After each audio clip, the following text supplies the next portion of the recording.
स्वस्ति राधे, जय जय श्री राधे, जय जय श्री राधे। बोलो श्री राधा रमन लाल की जय, श्री चार भुजा नाथ की जय, श्री गिरधर गोपाल की जय। आप सबको प्रणाम।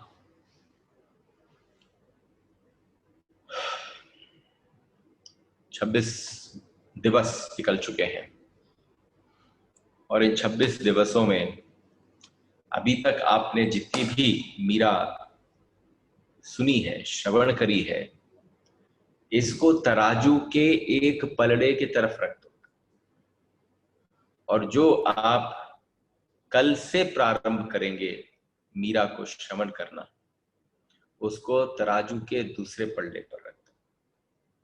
देखो, कभी कभी क्या होता है कि हमसे लोग इतने के सबके बावजूद कुछ थोड़ी सी शिकायतें आ जाती हैं, और शिकायतें ऐसी होती हैं कि आपने खबर नहीं करी, और आप समझना 26 दिन से एक ही बात की खबर कर रहा हूं। Every time I am just making you remember one thing over and over again, and that is, जब मीरा वृंदावन प्रवेश करे तो मीरा का पल्लू पकड़कर चलना, और वृंदावन की लीला, वृंदावन के दर्शन आपने कितनी ही बार किए होंगे, लेकिन जैसे दर्शन मीरा ने कराए हैं ऐसे दर्शन आपको कोई नहीं करा सकता। हम में से किसी का सामर्थ्य नहीं है। हमने भी मीरा की कृपा के द्वारा ही वो दर्शन जब जब देखे, आप समझना कल से वास्तव में आंखों के अश्रु जल की स्याही को इकट्ठा करने का समय आ गया।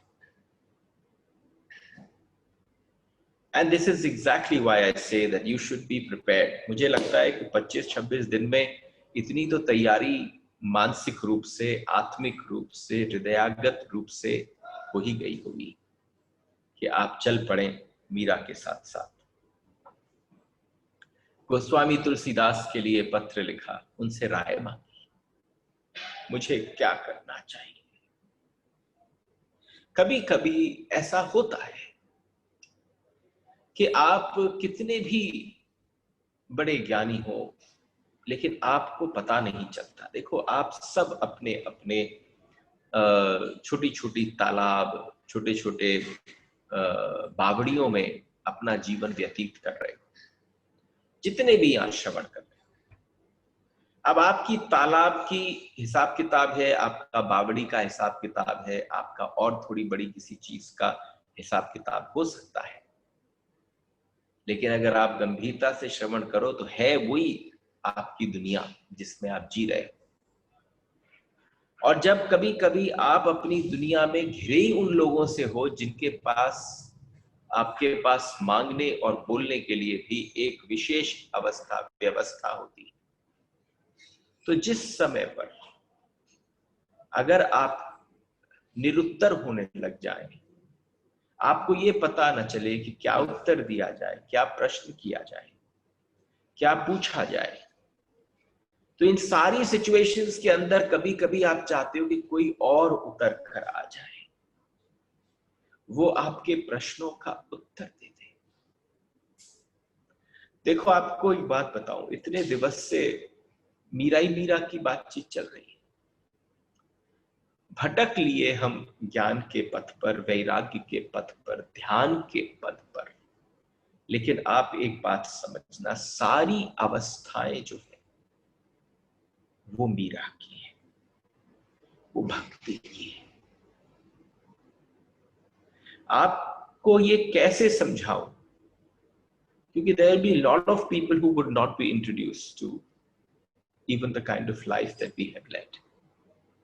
If I have to just make you understand कि आप भटक लीजिए, आप कुछ भी कर लीजिए, लेकिन आपका जो पथ है, लोग कहते हैं ज्ञानी की शरण में पहुंच जाओ। भक्त और ज्ञानी में अंतर क्या है, ये आवश्यक नहीं है कि ज्ञानी जो हो वो भक्त हो।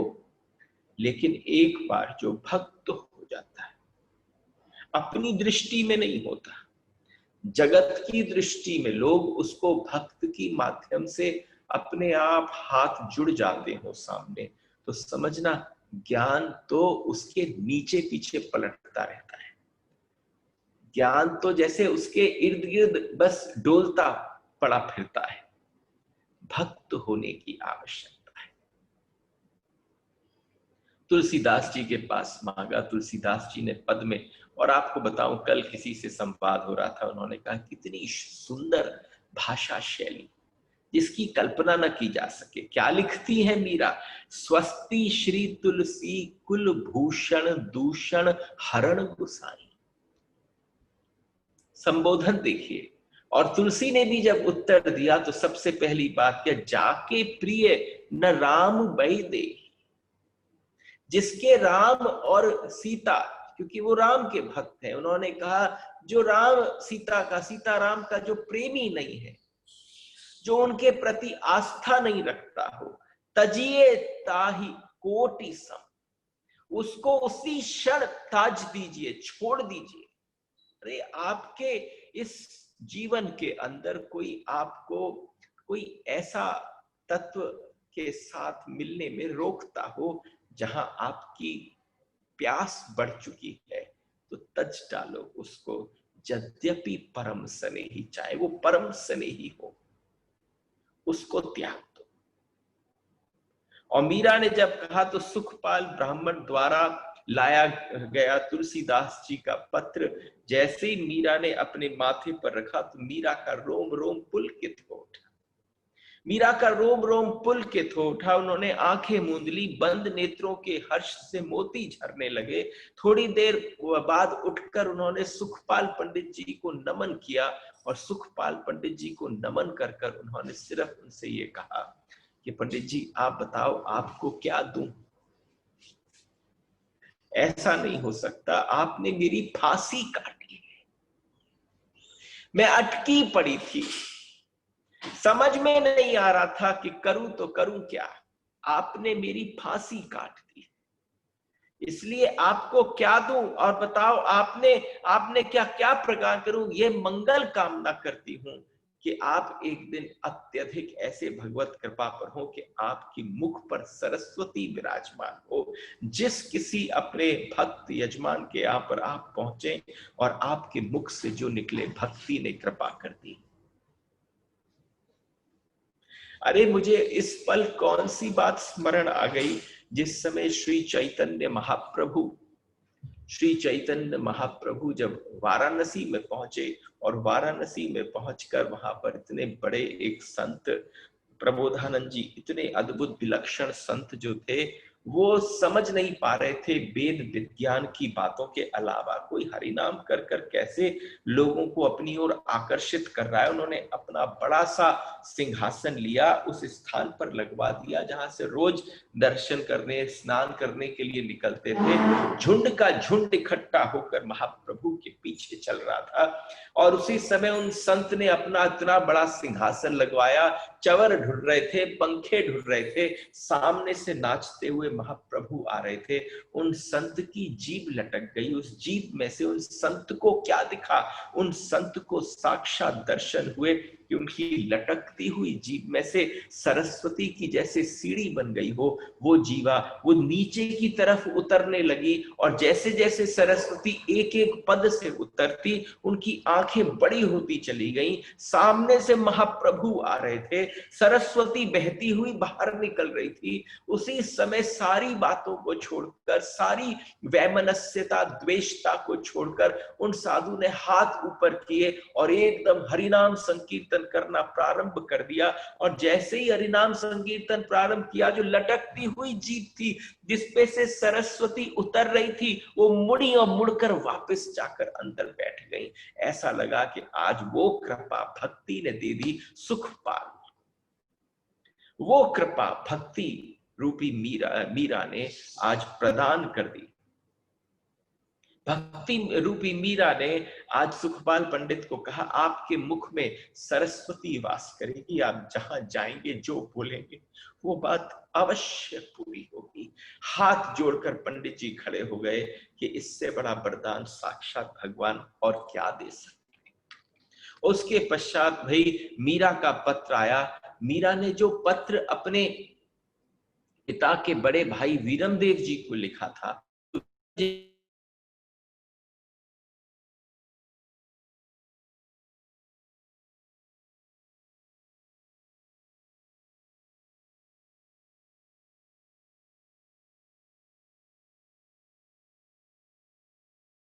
का जो पुत्र हो, उसके वंशज हो, वो इतनी अनीति करते हो, ये संभव नहीं। ये अनीतियों का दौर चल रहा है। अनीति के अतिरिक्त दीवान जी को भला आता ही क्या है? दीवान मतलब राणा विक्रमादित्य, उनको आता क्या है? सांगा के बेटे ऐसे मतिहीन होंगे? सांगा वीरमदेव जी के साले थे, तो उन्होंने कहा मैंने कभी कल्पना ना करी कि सांगा के बेटे इतने मतिहीन होंगे, अमृत बेल पर विष फल लग गए, ऐसा ये पुत्र पैदा हुआ। आपस में बातचीत करने लगे और जब उन्होंने कहा कि है, और मीरा ने चिट्ठी भेजकर कहा है कि अब निमंत्रण के लिए पहुंचा दिया, तो जाओ जाओ जयमल से कहो व्यवस्था करे। और मुकुंद दास जो पांचवें पुत्र हैं जयमल के, उनकी जो पत्नी है रतन सिंह जी की पुत्री श्याम कुंवर बाईसा, श्याम कुंवर बाईसा के साथ लेकर और कहा प्रताप को भी ले जाओ। तो प्रताप सिंह भी जाने के लिए तत्पर हुए, और प्रताप सिंह जी को जब लेकर जाने लगे तो आप समझना सबने ननिहाल का लाड़ प्यार पाने के लिए प्रताप सिंह को भी भेज दिया। वो चित्तौड़ी रानी के पुत्र हैं। तो एक साथ कई काज हो गए कि छोटी जो हमारी यहाँ पर बींदड़ी है मुकुंद दास की पुत्री श्याम कुंवर बाईसा, वो जाकर अपनी दादी आदि से मिल ले, और एक बार उनसे मिलने के पश्चात जब वो पुनः वापस आएंगी तो यहाँ प्रताप सिंह मिलेंगे, कुंवरानी सा को बधाई अर्ज करते हैं, मेड़ते से बाईसा जवाईसा भाड़ेज आए हैं। ये सब मेड़ते से चित्तौड़ पहुंच गए, और चित्तौड़ पहुंचे तो भाई बधाई, नजरे न्यौछावर होना प्रारंभ हो गया, एक दूसरे से मिलना जुलना प्रारंभ हो गया। ड्योढ़ी पर जैसे ही पता चला पीहर से कोई आया है, तो ड्योढ़ी वाले को कहा अरे अरे जाओ ड्योढ़ी पर जिसने समाचार दिया उसे कुछ मोहरें दे आओ। वो भी बड़े आनंदित हो गए कि खूब खूब बार मेड़ता से कोई ना कोई मीराबाई के इस बींदड़ी के कुंवरानी सा के महल में पधारा रहा करें तो हमें ये बख्शीश भीतर से प्राप्त होती रहेगी। जैसे ही अंदर से आनंद हुआ, चित्तौड़ के लोगों के महल चौबारे भोजराज द्वारा बनाए गए आदि सभी से मीरा अपना मन उधेड़ने लगी। तुलसीदास जी का पत्र आ गया था, और तुलसीदास जी के पत्र के आने के पश्चात एक ऐसा होता है ना, जैसे ही अभी तक आपके जीवन की सारे रस, सारी खूंटियां कहीं बंधी हुई होती है, और धीरे धीरे कर कर खूंटियां खुलनी प्रारंभ होती हैं। हम अभागे जीव हैं जिनकी खूंटियां बुढ़ापा खोलता है। हम अभागे जीव हैं जिनकी खूंटियां कोई अस्वस्थता खोलती है। लेकिन यहां पर पूरे पूर्ण यौवन में थी मीरा, और उन्होंने जहां पर वो बींदनी बनकर पहुंची, जिस महाराज कुंवर के साथ उनका ब्याह हुआ, उन्होंने मात्र एक चिट्ठी आई और अपनी सारी खूंटियों के जो अंदर गहरे गहरे कीलें घुस रखी थी उन सबको जैसे एक ही पत्र ने खींच दिया, और वो सारी खूंटियां बाहर निकल कर आ गई। अब जहां जहां पर उनका मन रमा हुआ था, कुंभाश्याम के मंदिर के निकट जो उनके लिए मंदिर बनवाया गया था, उस मंदिर से भी अब उनकी प्रीति उघड़ने लगी थी। सिर्फ सब कुछ समाता चला गया, धीरे धीरे समाता चला गया। आप समझना, एक समय है तुम्हारी बाह भी फैला दो तो ये संसार छोटा पड़ता है, बाह बड़ी होती है। तुम इतना इसको अपने भीतर संग्रहित करना चाहते हो, और कभी कभी अवस्था ऐसी हो जाती है कि ये भी इतनी विशाल लगती है कि सब कुछ इसमें समा जाए। वो समाने के लिए क्या चाहिए था कि गिरधर गोपाल में समाता चला गया। सब कुछ केंद्र हो गया। खम्मा भणी भुआसा हुकुम, मीरा प्रसन्न हो उठ खड़ी हुई, गालों पर हाथ फेरते हुए अपने सबके, प्रताप सिंह के, अपनी श्याम कुंवर बाईसा के, उनको बेहद लाड़ करती थी, क्योंकि उनका पीहर पक्ष भी और उनका ससुराल पक्ष का प्रतिनिधित्व जो है वो मीरा करती थी। और यहाँ पर जैसे ही चार भुजा नाथ की, जैसे उन्होंने कहा सब मेड़ता में कैसे हैं, जैसे कुशल पूछी जाती, तो उसी समय आप समझो हम सब मौज में हैं, we all are fine, this is what we have been practising. लेकिन अगर आप देखें कहीं किसी को अनुभूति होती हो कि उसका सब कुछ अच्छा उसके गोविंद की वजह से होता, आप समझना, आपको एक बात बताऊं, बड़ा मनाना पड़ा राधा रमन लाल को। मैं आपको एक बात बता रहा हूं, आप सबके साथ शुरुआत से जब कठोपनिषद, मधुराष्टकम और शिव तत्व बोला, तो उस समय तक ऐसा महसूस नहीं होता था कि इतना कठिन होगा बोलना। वो कोई साधारण, बहुत ज्यादा मुश्किल नहीं था। लेकिन आप समझना, जहां भक्ति में सना हुआ ज्ञान होता है, जिसमें मैसेज देना भी आवश्यक है, जिसमें हृदय की अवस्था भी द्रवीभूत होने को तत्पर बिल्कुल दरवाजे पर बैठी, आपने मात्र कोई एक चीज लगाकर जल की धारा को रोक रखा हो और बीच बीच में वो बार बार ढीली होती हो और उसमें से जल की धारा जैसे बाढ़ बहने हो, बांध आपने कहीं बनाया हो और वो छलक पड़ता हो, अवस्था ऐसी है जब आप समझें कि किसी भक्ति और भक्त के विषय में बातचीत हो। आवश्यकता इस बात की है कि हमारी पीढ़ी बहुत दूर होती चली गई है इससे, और भला हो इस काल का, जिस काल से हम सब लोग गुजर रहे हैं, क्योंकि इस काल ने ऐसा सौभाग्य प्रदान किया। नहीं तो मुझे कभी नहीं लगता I would have ever taken this initiative to do such a detailed talk on Meera.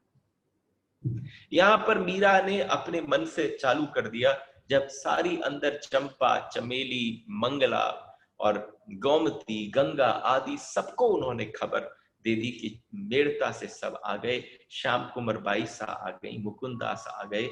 जैसा नियम चलता है सब इधर उधर जाकर मिलने जुलने लगे। पूरे के पूरे मेवाड़ में हल्की हल्की गुंजारन कानों में होने लगी कि मीरा बस अब जाने वाली है, मीरा देखना में इसका चित्तौड़ का त्याग कर देंगी। यहां पर जब पता चला तो देखो, कभी कभी क्या होता है कि किसी व्यक्ति को पता चले कि मेरी भाई बदनामी ना हो, तो वो आपके साथ निज में तो बड़ा दुर्व्यवहार करता है, लेकिन चार जने आपसे मिलने आ जाए तो उस समय आपकी इतनी आप भगत बढ़ा देता है कि आप उसके बारे में जो बुरी बातें भी कहते हो, जैसे मैं विक्रमादित्य की बात कर रहा हूं, जिसने तलवार निकाल ली और मार दी गर्दन पर, वो तो कृपा थी प्रभु की कि मीरा के जैसे बिल्कुल हवा में से तलवार निकल गई, उसके शरीर को स्पर्श न किया। लेकिन आज जब उनके पीहर वाले आए, उन्हीं की बुआ का बेटा आ गया, जयमल का पुत्र आ गया, तो वो नहीं चाहते थे कि पूरे मेवाड़ में आदि अलग जगहों पर खबर ये फैले कि राणा कैसे मन का आदमी है। एक शस्त्रहीन, एक निर्बल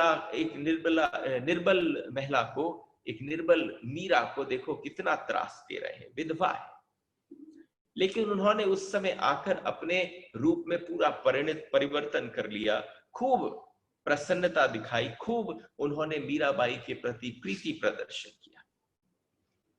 और इतना प्रीति प्रदर्शन किया कि प्रीति प्रदर्शन करते करते एक दिन सबको लगने लगा कि शायद सच में ही राणा जी का मन बदल गया है।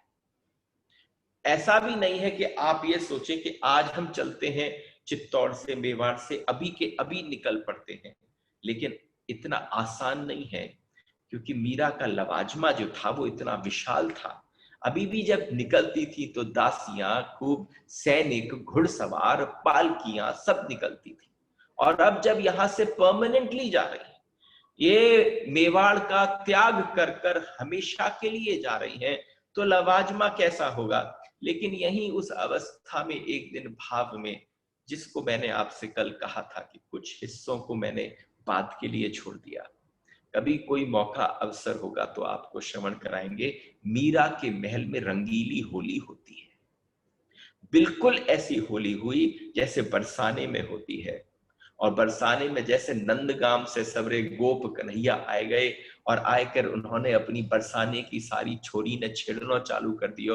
और मीरा जो है वो अभी राधा रानी के पक्ष में है, लेकिन हमारे ठाकुर के साथ नैन मड़क मटक्का जो है वो खूब हो रहे हैं। और जम के होली हुई, ऐसी विलक्षण होली हुई जो एक भाव की तरंग पर लहरों से उठती हुई, रंगों से रंगती हुई। होली का मतलब क्या है? अगर आप होली को गौर से देखो तो होली का मतलब है हो ली।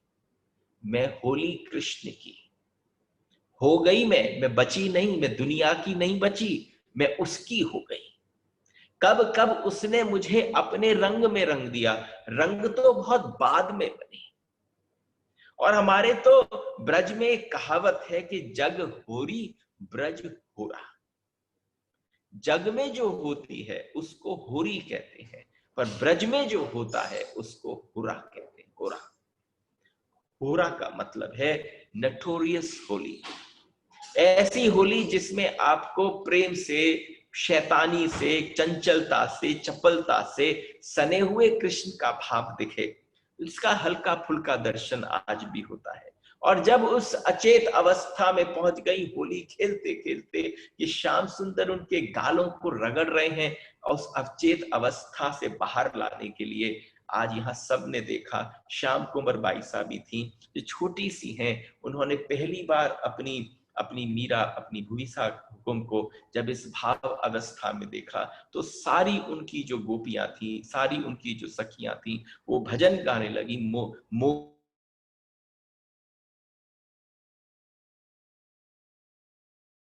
कीर्तन जब जब अचेत अवस्था में पहुंच जाती मीरा, तो सारी सखियां मिलकर उनको यही भोजन, इसी भजन से चेत करती। चेत की भी अवस्था हो गई कि सब हुआ। उसके बाद यहाँ पर आज आज बैठ गई दोनों, श्याम कुंवर बाईसा और मीरा। श्याम कुंवर बाईसा के साथ बड़ा आनंद आता था मीरा को बैठने। वो उनके पीहर की बात करती। कौन सी ऐसी स्त्री होगी जिसको खूब लाड़ प्रेम चाव मिला हो, वहां की अब तक लाडल पूत हो, और फिर इतनी कोमलांगी हो, आज तक किसी से अपशब्द न बोली हो, किसी छोटे बड़े को उसने ऐसी वक्र दृष्टि से भी न देखा हो। तो मीरा जैसी को कौन न चाहता था, हर जना चाहता था। जैसे आज सौभाग्य ही लौट कर आ रहा। जब सौभाग्य लौटने की बात आई तो यहाँ पर मीरा श्याम कुंवर बाईसा के साथ बैठी थी, और श्याम कुंवर बाईसा बात बात बताने लगी। और उन्होंने कहा, आपको पता है हमारे जो ससुर हैं उनकी दीक्षा हो गई। कैसे हुई दीक्षा? क्या बात करती हो? कि वो महल नया अपने लिए बनवा रहे थे। फिर देखो, इतनी बड़ी मीरा है, करीब 30 वर्ष की मीरा है, और मात्र करीब 8-9 वर्ष की श्याम कुंवर बाईसा है। और जब वो मीरा को अपने पीहर की एक एक बात बताती, और जिन भाई से लगाव था उनके बारे में बताया कि उनकी दीक्षा हो गई। कि कैसे हुई?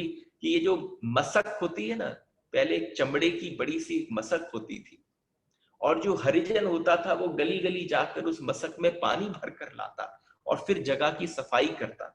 तो महल बनाने में जल की बहुत जरूरत थी। बावड़ी से मशक पर पानी आता, लेकिन मशक जो थी वो इतनी भारी हो जाती कि आदमी उठा के न ला पाता। इसलिए एक एक पड्डे को ले लिया, और उस पड्डे को लेकर उसके ऊपर मशक रख दी। पड्डा कौन है? देखो भाई, आपको एक बात बताऊं कि गैया के बच्चे को बछिया कहते हैं, बछड़ा कहते हैं। भैंस के बच्चे को पड्डा कहते हैं। अब थोड़ी सी देखो, इतने दिन हो गए और आप मुझे बार बार देखते हैं कि मीरा के संग, जैसे उस भाव में मीरा आंखों से गंगा जमुना बहाती हैं, तो बस की बात नहीं रहती, वो बहने लग जाती है। लेकिन आज जब ये पड्डे वाली बात आई तो एक श्याम कुंवर बाईसा और उनके बीच में बड़ी मजेदार घटना होने लगी। सोचो, कहने से पहले मेरे मुख पर हंसी आ रही है, तो आप सबके भी ऊपर आ गई। कि जो गैया का बेटा होता है उसे बछड़ा कहते हैं और भैंस का बच्चा होता है उसे पड्डा कहते हैं। क्या अंतर है गैया में और भैंस में? क्यों कहा जाता है गैया का दूध पियो और भैंस का मत पियो? कभी बीच सड़क पर बहुत भैंस खड़ी हो तो तुम देखोगे भैंस कभी किसी को रास्ता नहीं देती, और जब रास्ता नहीं देती तो तुम बजाते रहो हॉर्न, वो हिलती नहीं है, उस वो अपनी धुन में, उसे कोई मतलब नहीं है। लेकिन अगर गैया खड़ी होगी तो एक क्षण में तुम्हें स्थान दे देगी, उसी समय हट जाएगी। तो यहाँ पर जो भैंस का बेटा है उसे पड्डा कहते हैं। पड्डा बोलते बोलते वही पट्ठा बन गया। यानी समझो कोई किसी व्यक्ति को उसके जीवन के मार्ग पर, अध्यात्म के मार्ग पर, ज्ञान के मार्ग पर, भक्ति के मार्ग पर अगर उसको वो बीच में रुकावट बने तो वो कौन?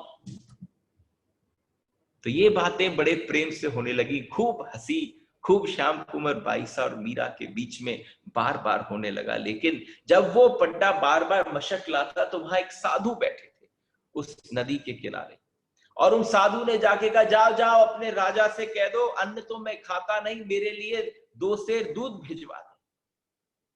तो वहां पर जयमल को बड़ा आश्चर्य हुआ कि राजा तो वीरमदेव जी हैं, वीरमदेव जी को कोई ललकारता हुआ साधु बोले।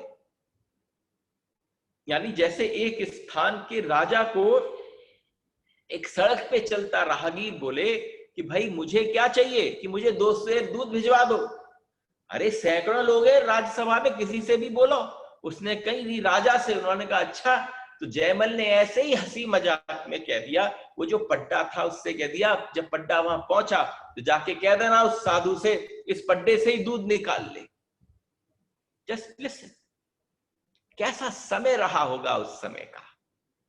जयमल ने तो मजाक में कह दिया, लेकिन वो कोई साधु साधारण साधु न था, कोई सिद्ध साधु था। उसने उस पड्डे के सर पर हाथ रखा और नारायण हरि कहकर एक बार मंत्र दिया। जैसे ही बोला, वो था भैंसा, वो था नर, उसके थन निकल आए और दूध बहने लगा। जैसे ही दूध बहाते हुए जब पानी भर कर लाया तो नीचे नीचे दूध की धरी। उन्होंने, अरे क्या बात कर रहा है, ये तो भैंस थोड़ी ना थी, ये तो भैंसा था, ये तो पड्डा था, कि एकदम भैंसा जैसा कैसे हो गया। उन्होंने कहा, आपने कहा इसमें से दूध निकाल लो। उन साधु ने इसको छुआ, नारायण हरि बोला, इसमें से दूध बहने लग गया। उसी समय जयमल भागे कि उन साधु के दर्शन करो। गलती हो गई मुझसे। वो कहीं ढूंढे ढाड़े जाकर मिले, उन साधु से जयमल की दीक्षा हो गई। और जैसे ही उन्होंने ये बात कही, मीरा को दीक्षा की बात, मीरा को संत मिलन की बात, उनके भाई के जीवन में संत का प्रवेश हो गया। ये बात कि किसी का प्रवेश, अरे तुम धन में रहो, तुम बल में रहो, तुम ऐश्वर्य में रहो, तुम सब अवस्थाओं में रहो, लेकिन एक छोटी सी बात है, उस अवस्था में अगर तुम्हारे जीवन में कोई संत आ जाए और वो तुम्हारे जीवन को सुधारने, मार्गदर्शन देने, पथ सही करने आ जाए, मीरा को उससे बड़ी प्रसन्नता क्या हो सकती। मीरा ने उसी समय कहा कि अरे मेरी लाडल पूत, एकदम श्याम कुंवर को गले से लगा लिया, तूने इतनी बड़ी खबर दी मुझे, मेरे भाई की दीक्षा हो गई, अब तुझे क्या दूं क्या दूं क्या दूं। देखो उस सुखपाल पंडित को कहा तेरे मुख पर सरस्वती वास करे, और भक्त को क्या कहा। आपको एक बात बताऊं, किसी को भी परेशान करना, लेकिन एक भक्त को परेशान मत करना, क्योंकि उसका संवाद आपके साथ केवल एक बनावटी ढंग है। अगर वास्तव में भक्त है तो संवाद तो उसके साथ। उसी समय उन्होंने मुख से कहा, तुझे क्या दूं, समझ में नहीं आया, चारों तरफ देखा, आभूषण छोटी बात है, सब कुछ है। उन्होंने कहा, देख तेरा जिससे ब्याह हुआ है वो हमारे जयमल मेरे भाई का 5वां पुत्र है, उससे 4 बड़े भाई हैं, लेकिन मैं आज तुझे आशीर्वाद देती हूं, मेड़ता की रानी तू ही बनेगी। तू इतनी छोटी है, तू वहां की पाटवण तू ही होगी, सुख सौभाग्य धन संतान सभी तुझे सदा सुलभ होंगे। मेरे जीवन जैसा भी बीता हो, अंगारों पर बीता हो, पर तुझे आशीष देती। इसलिए मीरा ने जब उस समय उसको आशीष दिया तो एकदम श्याम कुमार बाईसा विफल होकर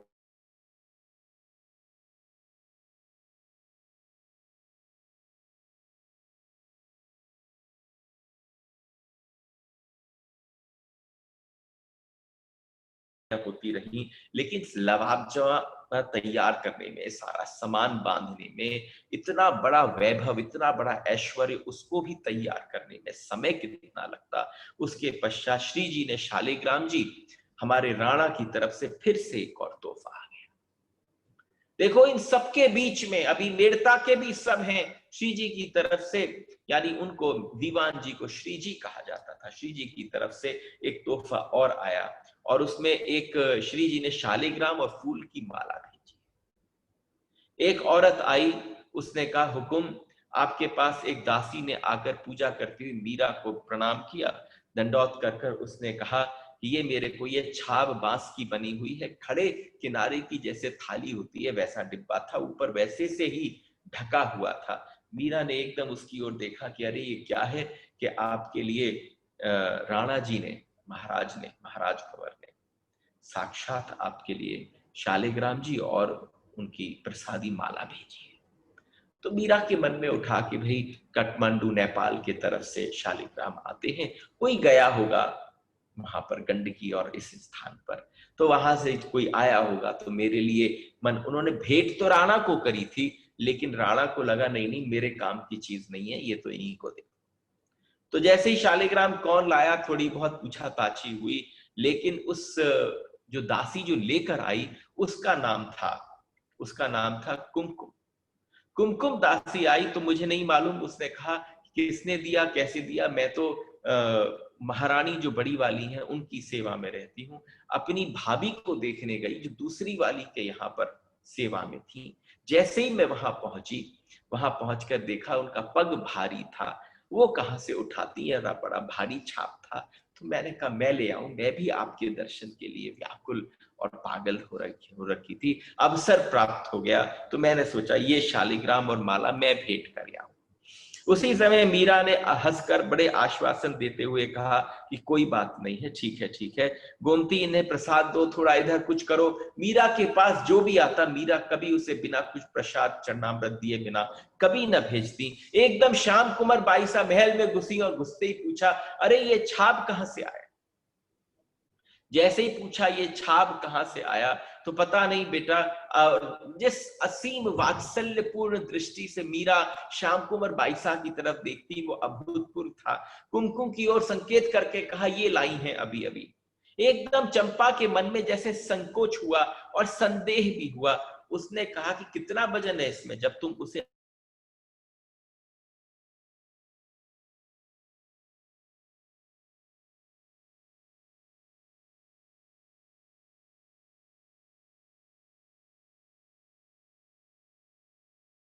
छाप को खोलने लगी, तो कुमकुम ने कहा नहीं नहीं, रुक जाओ, इसकी जो ऊपर से बंधावट है वो ऐसी है कि आपका हाथ छिल जाएगा, आपका हाथ कट जाएगा, लाओ मैं खोल देती हूं। और जैसे ही उन्होंने उसको खोलना प्रारंभ किया, ऊपर के ढक्कन को हटाया, उसमें से बड़े अद्भुत, खूब जबरदस्त दो भुजंग काले काले एकदम थन खड़ाकर खड़े हो गए। जैसे ही हुए तो वो हक्की बक्की रह गई, वो एकदम ऐसा लगा जैसे अचेत अवस्था में हो जाएगी। चीख निकल पड़ी श्याम कुमार बाईसा की। मीराबाई ने जैसे ही देखा, उन्होंने अपना हाथ आगे बढ़ाया और उस एक भुजंग को उसके गर्दन से पकड़ लिया और पकड़कर उन्होंने बिल्कुल माला डाली। क्यों? क्योंकि वो अपने भीतर ये स्वीकार कर चुकी थी, वो स्वीकार कर चुकी थी। उनका स्वीकार करना जो था वो वास्तविक, ये स्वीकार कर चुकी थी कि ये माला जो है ये माला ही है। उन्होंने सर्प न देखा, उन्हें भगवान के पास आते हुए शालिग्राम दिखे। उन्होंने एकदम भुजंग को पकड़ा, अपने गले में डाला, वो रत्न आभूषणों से भी बेशकीमती माला में परिणत हो गया। और जो सर्प भीतर उस छाप में था वो साक्षात वहां शालिग्राम के स्वरूप में आ। अरे चंपा तैयारी कर, शालिग्राम जी आए हैं, इनको भी उठा और उठाकर श्री गिरधर गोपाल के बगल में रख दे।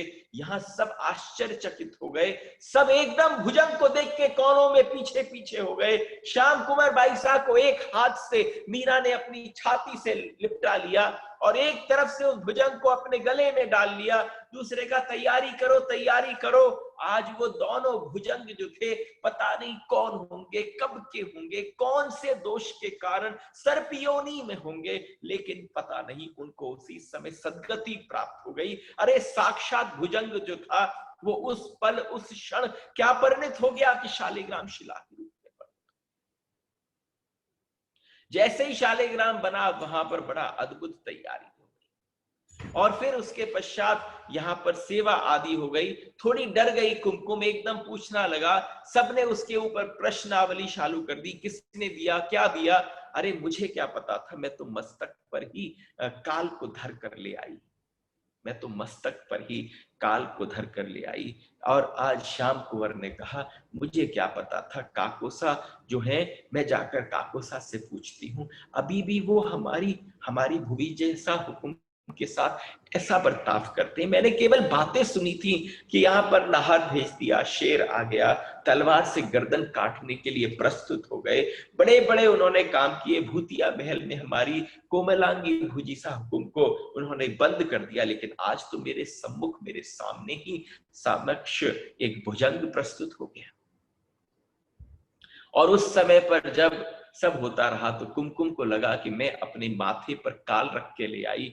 उसने एकदम अपने आप को पूरी तरह से अर्पण किया और अर्पण कर कर उसने एक बात बोली कि मैं क्या करूं, मेरा उद्धार कैसे हो, आपके पास आई हूं। मैंने सुना है आपकी शरण में जो आता है उसका उद्धार हो जाता है। मैं सिर्फ आपसे विनती करना चाहती हूं, हे उस कुंवरानी सा को जब कहा कि अपने मुख पर कुछ मत कर, किसी चीज की आवश्यकता नहीं है। कुमकुम दासी ने इतने के बाद मीरा से एक विग्रह मांगा। उन्होंने कहा मैं जोशी जी को खबर कर दूंगी, तुझे विग्रह प्राप्त अवश्य होगा, लेकिन अपनी जीवा को ठाली मत रहने दे, अपनी जीवा को रसमय बना। और रसमय बनाने का एक ही तरीका है कि इसको भगवान के नाम के साथ जोड़ दे। उसके पश्चात उदा का आना हुआ। उदा ने आकर जैसे ही देखा कि ओहो, मैं समझती थी मति सही हो गई है, लेकिन हमारे जो भाई हैं राणा जी वो न सुधरेंगे। उदा ने कहा मैं तो आपके जिस समय वहां पर थोड़ा बहुत प्रेम हुआ, लेकिन आप समझो बड़ी से बड़ी घटनाएं घटती थी, लेकिन मीरा सारी घटनाओं को छोटी बनाकर और उसी से एक क्षण और एक पल के लिए सब चीज छोड़ देती थी। आज समय आ गया, देखो भाई,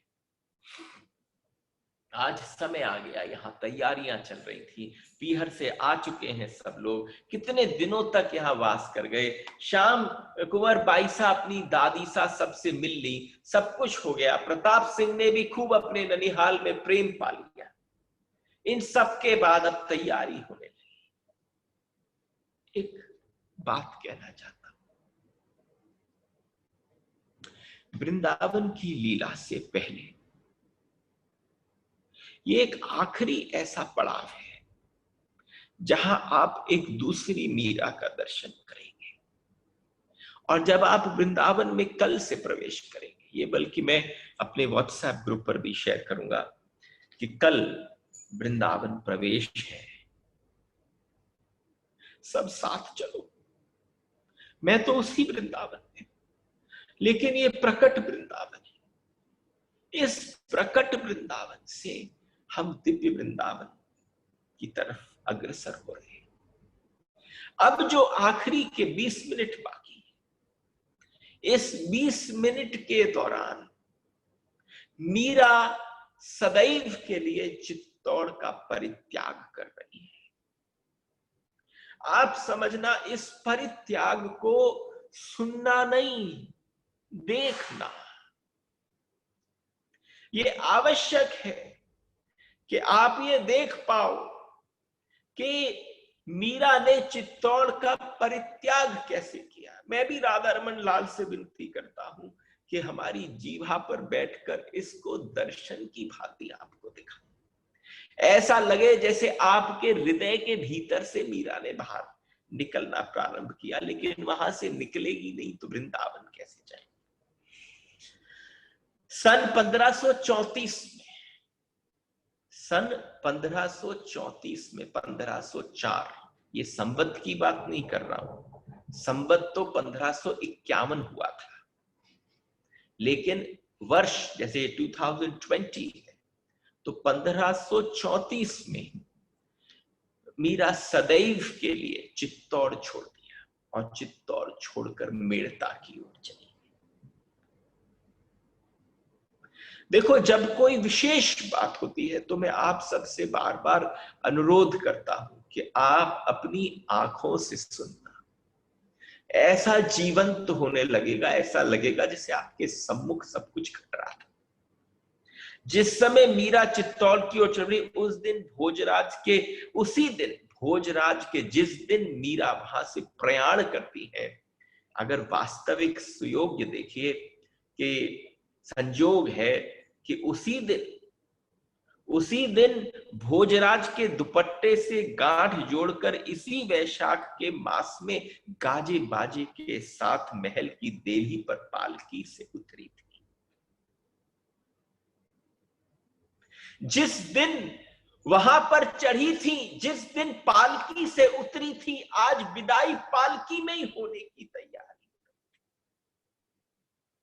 तुम अपने भविष्य की और सबकी चिंता करते हो, लेकिन आप समझो उसे क्या पता था, जिस चित्तौड़ के गढ़ पर, जिस हिंदुआ सूर्य के महाराणा के महलों के भीतर, मेवाड़ के शासकों के यहां पर साक्षात कुंवरानी सा बनकर उतर रही है, आज से कुछ वर्ष पश्चात वो इसी प्रकार वहां से सदैव के लिए बाहर निकले। अगर आप इसका दर्शन कर पाओ, आज सबसे मिलकर उसी प्रकार गाजे बाजे के साथ इस देहली से विदाई ले रही, गाजे बाजे के साथ दिल्ली से विदाई ले रही है वे महल चौबारे जहां उन्होंने बहुत सारे उत्सव किए, जहां उनके गिरधर लाल ने अनेक चमत्कार दिखाए, जहां उनके प्रिय दासी मिथिला ने प्राण त्यागे। ये कौन सा महल है, ये कौन सा चित्तौड़ है जहां पर ये घटना घटी, जहां उनके प्रिय सहचर, जहां उनके प्रिय सखा कलयुगी भीष्म ने देह छोड़ी, जहां पर उन्होंने देह छोड़ी, जहां विक्रम आदित्य ने उन पर कराल असी धार के घातक प्रहार किए। ये वही वाला गढ़ है। अरे इस गढ़ को अगर तुम देख पाओ, इस पर क्या क्या सहा, कितने घाव लगे होंगे अंदर हृदय के ऊपर, लेकिन उन सबको भक्ति की मलहम से ढक दिया। जहां कितने थे विरोधी और कितने थे सहायक, एक बार भरपूर नजर से सबको देखा उस कक्ष को जिसमें भोजराज विराजते थे। जब उसके पास से निकली तो उस कक्ष को देखा, वहां एक पलंग विराजमान था जिस पर भोज बैठते थे। पचरंगी लहरिया साफा, गले में जड़ाऊ कंठा, पदक सिर पर, सिर पेच कमर में, कमरबंद कटार और कमर में बंधी हुई उनकी तलवार, बंधते हंसते मुस्कुराते भोजराज मानो मूर्तिमान कामदेव सम्मुख आ गए हो। अगर आप दर्शन कर पाओ कि मीरा जब अपने महल से निकली तो उस महल से निकलते निकलते क्या क्या दिखा। सबसे पहले उन्हें वो कक्ष दिखा जहां भोजराज बैठते थे। महाराज कुंवर विदा, अरे महाराज कुंवर मेरे सखा विदा। उनको अंदर मन से कहा, आज जा रही है तुम्हारी सखी, आपको विदा मेरे सुदृढ़ कवच, आपको विदा। मुझसे भूल जो अविनय जो अपराध हुए हो उन सब की क्षमा मांगती हूं। कहते हुए उन्होंने धरती पर मस्तक धर दिया। उस कक्ष की सीढ़ी पर अपना मस्तक नवाया। आज अपने सखा और सखी के संबंध को प्रणाम किया। आपने उस संबंध की मान रखी, उस संबंध की लाज रखी। अपने अशेष गुणों और धीर गंभीर स्वभाव से जो आपने मेरी सहायता करी, उसके ऋण से कभी ना छूट पाएगी मीरा। और आपने जो वचन दिया, जो भीष्म प्रतिज्ञा ली, उसे आपने अंत तक निभाया। उसके बदले में अकिंचना आपको क्या नजर करूं, उसके भाव में आपको क्या अर्पण करूं। किंतु मेरे मीत, हे मेरे गिरधर गोपाल, हे मेरे गिरधर गोपाल, मेरे स्वामी समर्थ है, और वो इतने समर्थ है, वे इस सब का आपको वास्तव में फल प्रदान करेंगे।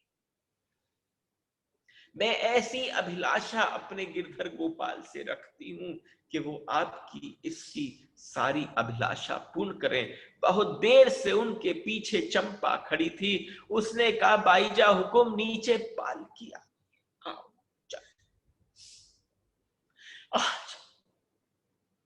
आज चित्तौड़ के गढ़ में एक भी अंदर नहीं रहा। कभी किसी को इतने लोग न दिखते थे। आज जब उन्होंने जाने का तैयारी करी तो आंसू पहुंचकर मीरा कक्ष से बाहर आ गई। बाहर आके देखा, ऐसा लगा पूरा चित्तौड़ का गढ़ जो है वो इतने केसरिया रंग वस्त्रों परिधानों से सजा हुआ है। सारी महिलाओं के घूंघट हैं।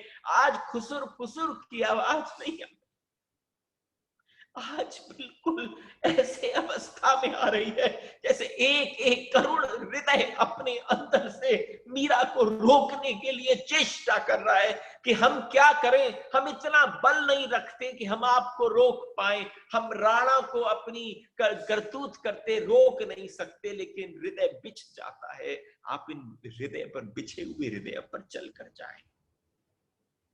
आज जब वो हृदय बिछे हुए देखे तो वो सिसकियां जो भरी जा रही थी, कौन बड़े बड़े मूछ के राजपूत, आज उनकी आंखें गीली थी क्योंकि मीराबाई उस समय निकल रही थी। उनकी सेवक सेविकाएं जहां थी, उनके आवश्यक जो जो उनकी सेवा में था, तो जाने की तैयारी में इतना समय क्यों लगा? इसलिए लगा जिसको भूमि द्रव्य आवास देकर जीविका का प्रबंध करना था, पहले इतने दिवसों में उसका प्रबंध किया गया। जो उनको जागीर प्राप्त हुई थी, उस जागीर को उन्होंने सब अपने सेवक दासियों में बांट दिया था। रहने के नाम पर तो उनका पावन स्नेह में साथ छोड़कर कोई चित्तौड़ में रहना नहीं चाहता था, लेकिन कुछ लोग बाध्य थे। किंतु कुछ ऐसे भी थे जिनकी जड़ें चित्तौड़ में जम गई थी। कुछ सेवक सेविकाएं यहां से उन्हें मिली थी, उनका प्रबंध करना था। यद्यपि अपने मुख से किसी ने कुछ कहा नहीं, मेड़तनी जी सब चित्तौड़ से अंतिम विदा ले रही थी। ये बात सबके भीतर घर कर गई थी, क्योंकि आज तक कभी इतनी तैयारी नहीं हुई। इतना समान, इतना लवाजमा जो है वो उठकर नहीं गया। कभी जाती थी, थोड़े दिन भ्रमण करती थी, फिर लौट कर आ जाती थी। 1 वर्ष भी रही थी मेड़ता में, फिर 1 वर्ष के बाद पुनः आ गई। सभी अपनी सासों, गुरुजनों आदि को चरण वंदना करी। धनाभाई जो महाराणा सांगा की रानी थी, जोधपुर के जोधा जी की पोती महाराणा रतन सिंह जी की जननी थी, वे धनाभाई मीरा को हृदय से लगाकर ऐसे चिपक कर रोई। आज लग रहा था जैसे वो बहू हो गई हो, मीरा सास जैसी हो गई।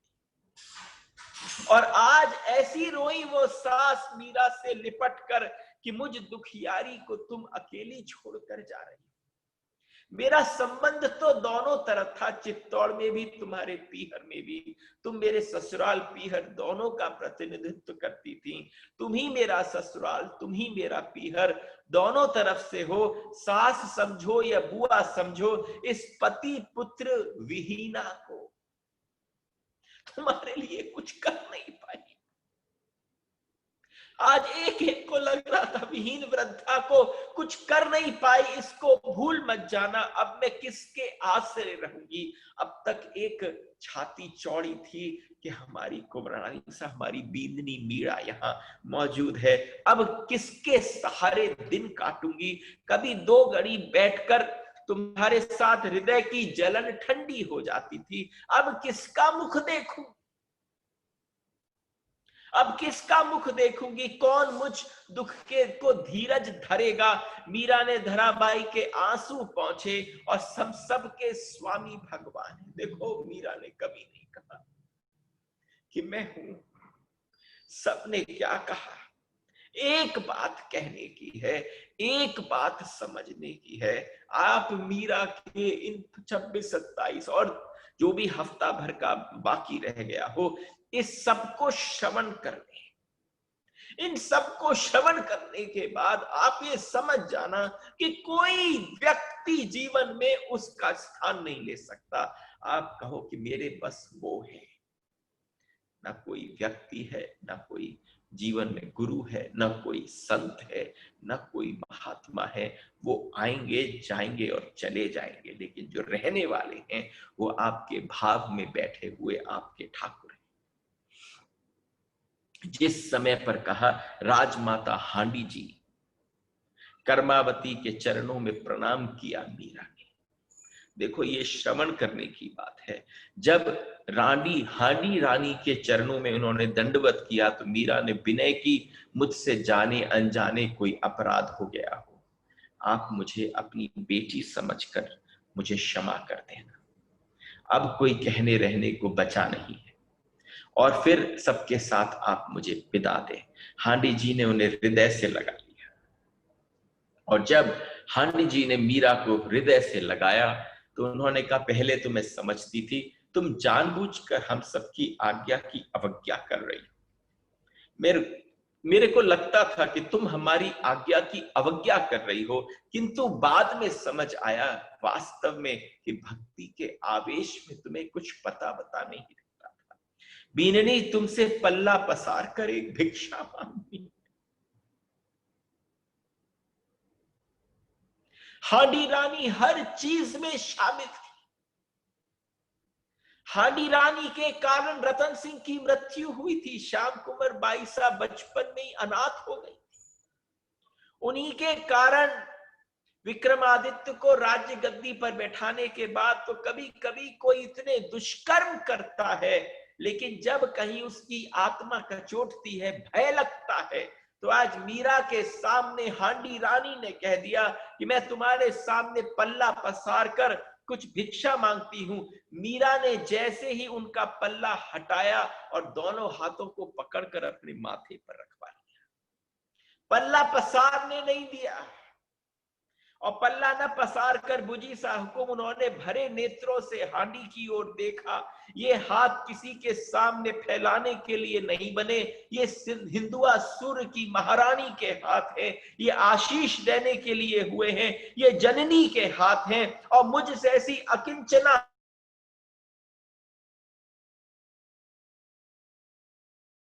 आप हाथ फैलाएं, ये शोभा नहीं देता। और उन्होंने हांडी रानी के आंसू पहुंच डाले। मीरा ने कहा कि नहीं नहीं, आज आंसू बहते उन्होंने मुख से निकल पड़ा, श्री जी मतलब वो विक्रमादित्य के लिए कुछ बोलना चाहती थी। नहीं हुकुम नहीं। मीराबाई ने उसी क्षण हांडी रानी को रोक दिया, हाथ नहीं, लेकिन उनको बोलने नहीं दिया, उनको ये नहीं कहने दिया वो क्या कहना चाहती है। पल्ला पसार कर क्या मांग रही थी? ज्यादा से ज्यादा क्या मांगती कि किसी भक्त के हृदय की आह न लग जाए मेरे पुत्र को, लेकिन वो बोलने नहीं दिया मीरा ने। कुछ मत फरमाइए,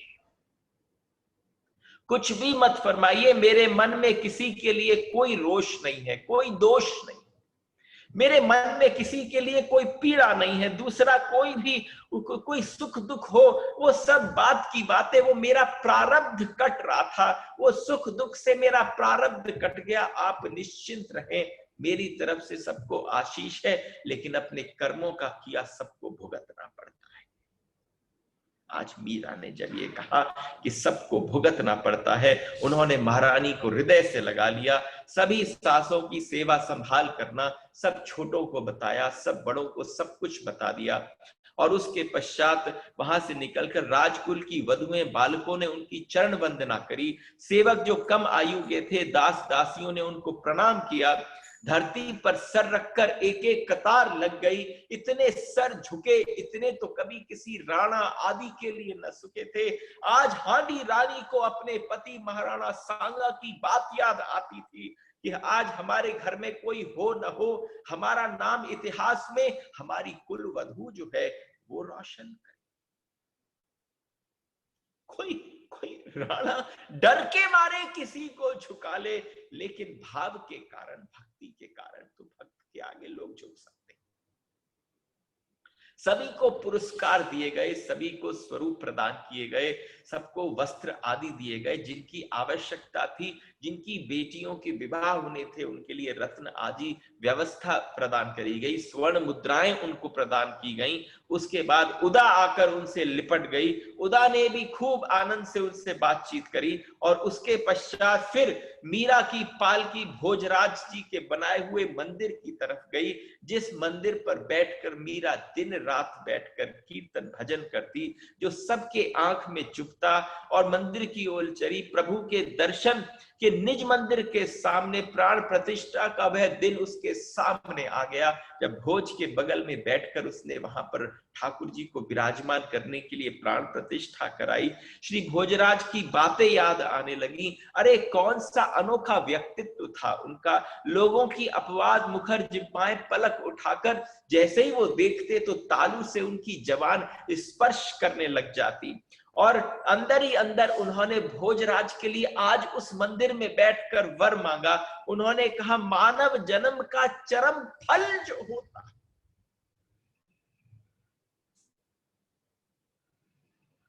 अपने सखा भोज के लिए मांगा कि मानव जन्म का जो चरम फल हो वो भोज को प्राप्त।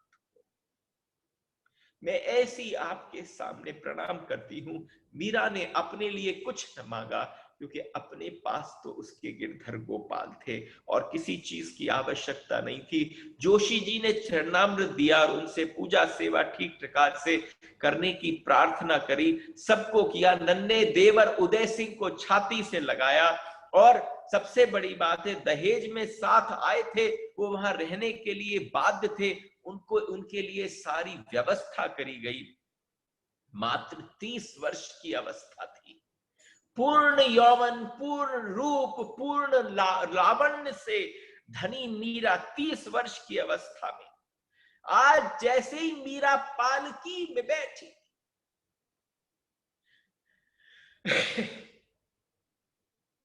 जैसे ही मीरा पालकी में बैठी तो ऐसा लगा पालकी के कहारों ने पालकी कंधे पर उठाई, और आज पूरे चित्तौड़ को लगा कि अरे चित्तौड़ का सौभाग्य जा रहा है। जैसे ही मीरा उठी तो उस पल उसी क्षण लगा कि चित्तौड़ का सौभाग्य जा रहा है, चित्तौड़ की श्री जा रही है, चित्तौड़ की संपदा जा रही है। और विदाई के गीत गाने लगे। पालकी रुकवाकर सबने लौटाने को कहा। एक बार पुनः प्रणाम कर कर खड़ी हो गई, और उसके पश्चात महल की सीमा के पार होते ही मेड़ता के नगाड़े बजने लगे। मेड़ता से जो जयमल आए, उस जयमल ने सोचा कि जहां से मेरी जैसे ही बहन उस महल से बाहर निकलेंगी, उस महल से चित्तौड़ से बाहर निकलेंगी, तो उसने अपने नगाड़े बजवाने चालू कर दिए, जैसे मेड़ता तक खबर पहुंच जाए कि मीरा मेड़ता वापस आ रही। और यहाँ पर जो नगाड़े बज रहे थे, यहाँ बिल्कुल शोक मग्न हो रहा था चित्तौड़। वहां के नगाड़े बजाने वालों को लगा, अरे वो लोग कह रहे हैं हमारे यहाँ आ रहे हैं, आज हम भी कहें कि हमारे यहाँ से सब कुछ जा रहा है, हमारा सौभाग्य जा रहा है। उनके नगाड़ों में जोश था, इनके नगाड़े बहुत धीरे धीरे बज रहे थे। और उसके बाद निशान से, चील के निशान से सुशोभित राठौड़ों की पचरंगी एक लिंगनाथ की ध्वजा जो है वो साथ साथ गगन में फहरा रही थी। महाराणा उमराव नगर के बाहर पहुंचाने तक आए, और जब विक्रम आदित्य बाहर उनको नमन करने आए तो उनकी पालकी के पास आकर वो हल्का सा झुके। मीरा ने हंसकर उनके हाथ जोड़े, पकड़ लिए और छोड़कर उनसे कहा, सदा के लिए पिता, आज आपसे सदा के लिए पिता, अपनी इस खोटी भौजाई को अब यह आपको कष्ट देने को कभी हाजिर न होगी। एकदम ऐसा लगा राणा को जैसे जो भी श्री, जो भी संपदा मिलकर कोई राजा बनता है, जैसे कोई भीतर से उसकी संपदा ले जा रहा हो। जब उस संपदा को ले जा रहा हो, आज वो निकली। राणा घबरा कर बोले, ये क्या फरमाती है भाभी मारा, कुल कान की खातिर जो कोई गलती हो गई हो मुझसे, उस गलती को माफ करना। और फिर उसके बाद उसी समय पालकी उठी, खूब तोप बजने लगी, खूब लोग वहां पर रुदन करने लगे। आज तक विदाई के गीत गाते गाते भी जिस समय एक कन्या की विदाई होती है और कन्या की विदाई उसके पीहर से होती है, ऐसी राजपूतों ने पहली विदाई देखी होगी जो आज ससुराल से हुई। इसके पश्चात कल बताएंगे कैसे वृंदावन प्रवेश हुआ। और आप सबसे एक विनती करता हूं, अभी तक तो हम फिक्स्ड रहे नहीं रहे, ये महाप्रसाद है मीरा का जो वृंदावन लीला है। और वृंदावन लीला के बाद है द्वारका लीला। ये अब से मात्र 7 दिनों के भीतर चेष्टा करूंगा कि मैं इसको पूरी लीला को आप सबके सम्मुख कह पाऊं। आप सबको प्रणाम करता हूं। राधे राधे।